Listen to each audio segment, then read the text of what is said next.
Islam hip-hop. Vette beat, man. Yo. De lange arm van de wet maakt de hand langer van het armzalig lobbyisme tussen politieke handlangers.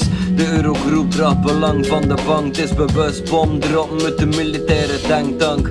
De beslissing zijn gemaakt achter gesloten deuren. En voor geld te scheppen doen ze heren wat van overheuren. Maar de problemen worden vergeten op het moment dat het gevolg hem laat kennen. En ze plots een reden voor te springen.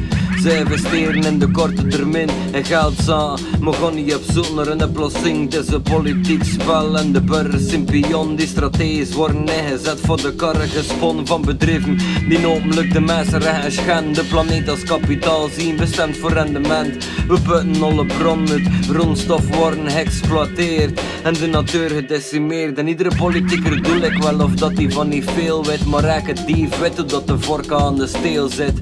Het is beschaamd, kregen bloedrode kaarten van het besef dat we bewust andere mensen dood maken. Miljoen slachtoffers in de rust onder de bron met familieleden die zijn verdwenen onder de schatten. Kindjes met bebloede vingers en gebarsten lippen moeten op zoek achter een mama of papa. Maar wie er leggen zonder moeite zoet op ieder slekken zonder rust. Maar ze wel moest stellen over de gebrekkigheden. Dus stop meisjes met probleem en gesloten instituten zonder hulp. Alleen met de rutje naar de buiten maakt zijn eigen stijl vooruit te gaan van opvang en onderdak. En 4 windstreken zitten meisjes op de grond gezakt. Maar wie er liggen dan niet van wakker in droomland. De hengsten buiten nachtmerries neren voor de koopkracht.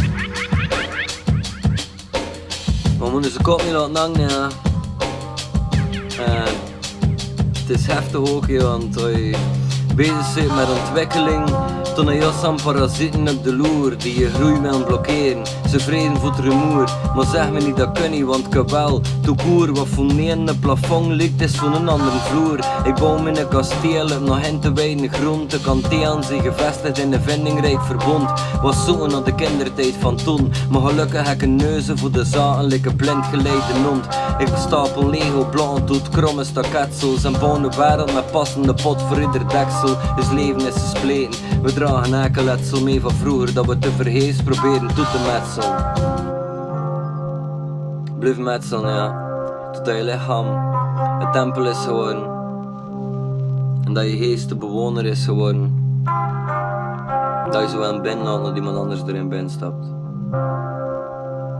Yes. Alright, Islam hip-hop.